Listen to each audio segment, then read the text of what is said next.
The planning of our life experiences happen before our bodies are even conceived. The planning is a collaborative effort among our soul, guides, helpers, and other entities in the greater reality. These beings make up our planning team and are responsible for facilitating our learning of important lessons. The composition of this team may change over time as new members are added to assist with specific tasks. In this video, I explain how our lives are planned and how the plan can be disrupted by our free will.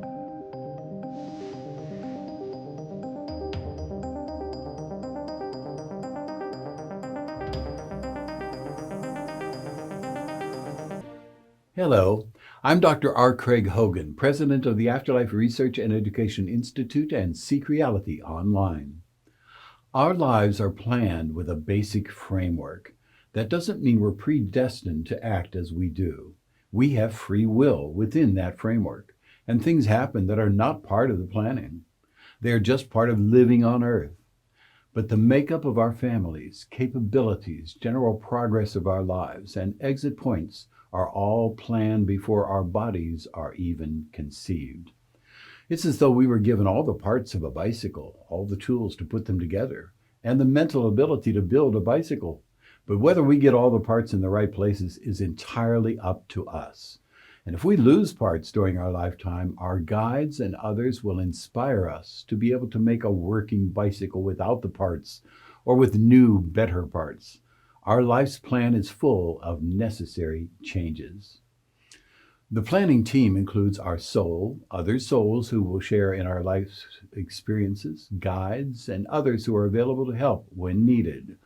Occasionally, higher-level ascended masters may also be involved, but their participation is limited, as the planning process must be conducted at the level of the souls who enroll us in Earth School. The planning group chooses our families, friends, and colleagues, physical and mental capabilities and limitations, gender, neighborhoods and home environment, prosperity or lack of prosperity, schools, careers, and other conditions of life. Our souls then plan life events that will help us confront challenges and have learning experiences that will enable us to learn the lessons we have chosen to learn.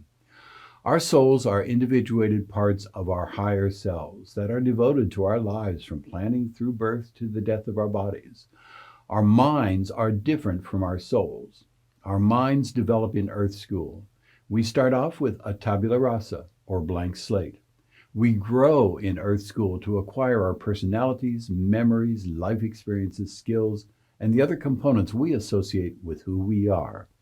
Our soul is a part of the higher self that has all knowledge of our pre-birth planning and helps us navigate through life.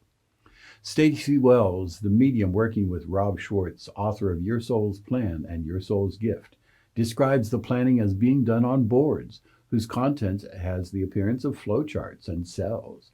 The planning group sits in a room talking about what this new incarnation is going to learn and how each member of the planning group can participate. They explore life event alternatives and the results that might come from choosing each alternative. They evaluate what might happen in the person's life if a life event occurs, and how that will affect the learning and other events in the person's life. The learning experiences are planned with great care. The planning group plans events and circumstances with great challenges the person must deal with and overcome. The challenges are intended to help the person learn the lessons the soul and others want the person to learn. The greatest challenges were chosen because of the important lessons the person wanted to learn.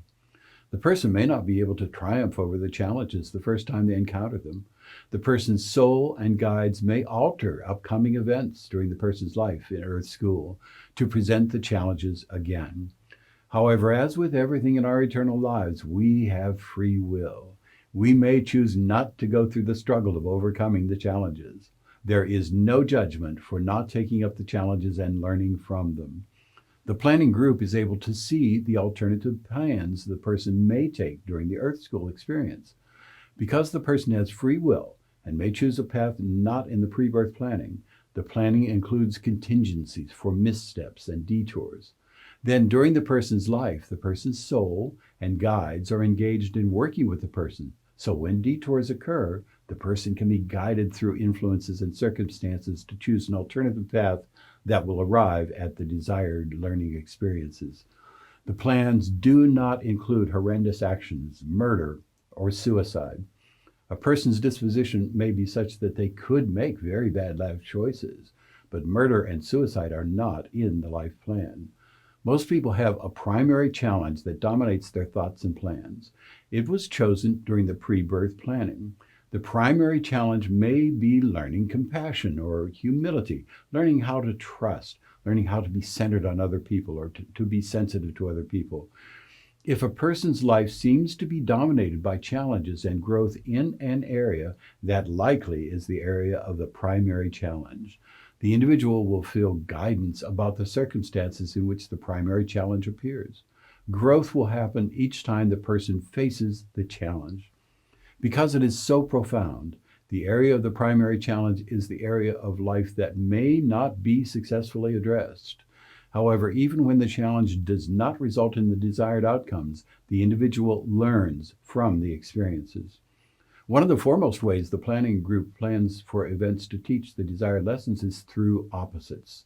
The planning group may plan for the person to be in circumstances and experiences characterized by the opposite of what they want to learn, so they can experience that opposite condition and learn to value and appreciate the missing sentiment the soul and the higher self want to understand more fully. For example, a soul wants to understand humility. They may be born into a family that is arrogant because of its wealth and position. In that circumstance, the person can become offended by the family's treatment of employees and others, thereby learning the importance of being humble rather than being arrogant. That person may then choose to lead a humble life without wealth and position. A narrator reads this example from Rob Schwartz's Your Soul's plan of planning a life with lessons that will be learned from opposite conditions. For instance, a deeply compassionate soul who wishes to know herself as compassion may choose to incarnate into a highly dysfunctional family. As she is treated with a lack of compassion, she comes to appreciate compassion more deeply. It is the absence of something that best teaches its value and meaning. A lack of compassion in the outer world forces her to turn inward, where she remembers her own compassion. The contrast between the lack of compassion in the physical world and her inner compassion provides her with a more profound understanding of compassion and, therefore, herself. From the perspective of the soul, the pain inherent in this learning process is temporary and brief, but the resultant wisdom is literally eternal. This framework for our lives does not limit our free will. We are able to choose any life activities and paths within the circumstances. As our lives progress, our souls, guides, and others inspire us and arrange for circumstances to help us learn and grow in wisdom, love, and compassion. They will work with the souls of other people to inspire them to be involved in our development as well. All of what happens, regardless of how sad and tragic, is a part of our life's plan, or is a spontaneous, unplanned occurrence that will be woven into our plan to become wise, loving, and compassionate. The obstacles and challenges are meant for us to grow.